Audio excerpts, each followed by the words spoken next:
আর আবার খবরে হিরণ, কারণ ঘাটালে স্ট্রং রুমের বাইরে উত্তেজনা, অস্থায়ী কর্মী ঢোকানোর অভিযোগ, যেখানে গতকালই হাইকোর্ট জানিয়ে দিয়েছে অস্থায়ী কর্মীদের কিছুতেই কোনো কাজে লাগানো যাবে না। দেখুন, বেঙ্গল পুলিশ ভিতরে কেন? বেঙ্গল পুলিশ কেন থাকবে ভিতরে? না না, থাকবে না। ইসিআইয়ের গাইডলাইন আছে, সেন্ট্রাল ফোর্স দায়িত্ব দেবে, গেটের বাইরে বেঙ্গল পুলিশ থাকবে। না না না, ইসিআইয়ের গাইডলাইনে পরিষ্কার বলা আছে, ইসিআইয়ের গাইডলাইনে বলা আছে পার্মানেন্ট স্টাফ ছাড়া ভিতরে কেউ ঢুকবে না। উনি 6 জন ক্যাজুয়াল স্টাফ ছাড়া, উনি 6 জন ক্যাজুয়াল স্টাফকে নিয়ে কি করে ঢুকলেন? আপনাকে ইসিআইয়ের গাইডলাইনটি ভঙ্গ করেছেন, হ্যাঁ কি না? আপনি ইসিআইয়ের গাইডলাইন ভঙ্গ করেছেন, হ্যাঁ কি না?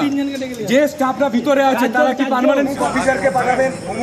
এবার কথা বলবো প্রতিনিধি সুকান্তর সঙ্গে। কার সঙ্গে বাদানুবাদ চলছে এবং কি নিয়ে? অস্থায়ী কর্মী নিয়ে তো বুঝলাম, কিন্তু কি অভিযোগ? দেখো গোয়েন্দা, ঘাটালের মহকুমা শাসক সুমন বিশ্বাস তার কাছেই অভিযোগ করেন হিরণ, যে ঘাটাল কলেজ অর্থাৎ যেখানে কাউন্টিং সেন্টার করা হয়েছে, সেই কাউন্টিং সেন্টারে প্রচুর অস্থায়ী কর্মী ঢুকানো হয়েছে। এই অভিযোগ করেন ঘাটাল লোকসভার বিজেপি প্রার্থী হিরণময় চট্টোপাধ্যায়। তার দাবি যে নির্বাচন কমিশনের নিয়ম না মেনে এই অস্থায়ী কর্মীদেরকে ভেতরে ঢোকানো হয়েছে। সেই নিয়েই একটা ঘাটাল কলেজের সামনে বিক্ষোভ বা বচসা শুরু হয়। দীর্ঘক্ষণ এই পরিস্থিতি থাকার পর ঘাটাল মহকুমা শাসক আশ্বস্ত করেন এবং তারপরেই পরিস্থিতি স্বাভাবিক হয়। এক কথায় ঘাটালের যে স্ট্রং রুম, সেই স্ট্রং রুমের সামনে বিজেপি প্রার্থী হিরণময় চট্টোপাধ্যায় সে অস্থায়ী কর্মী ঢোকার দাবি তুলে একটা বিশৃঙ্খলা তৈরি হয় এবং হিরণের যুক্তিতে কার্যত ছাড়া দিয়ে মহকুমা শাসক।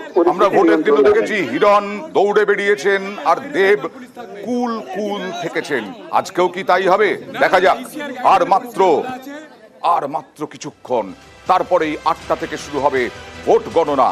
সব জায়গায় সমানভাবে হবে এমনটা নয়, কিন্তু দ্রুত রেজাল্ট আসতে থাকবে।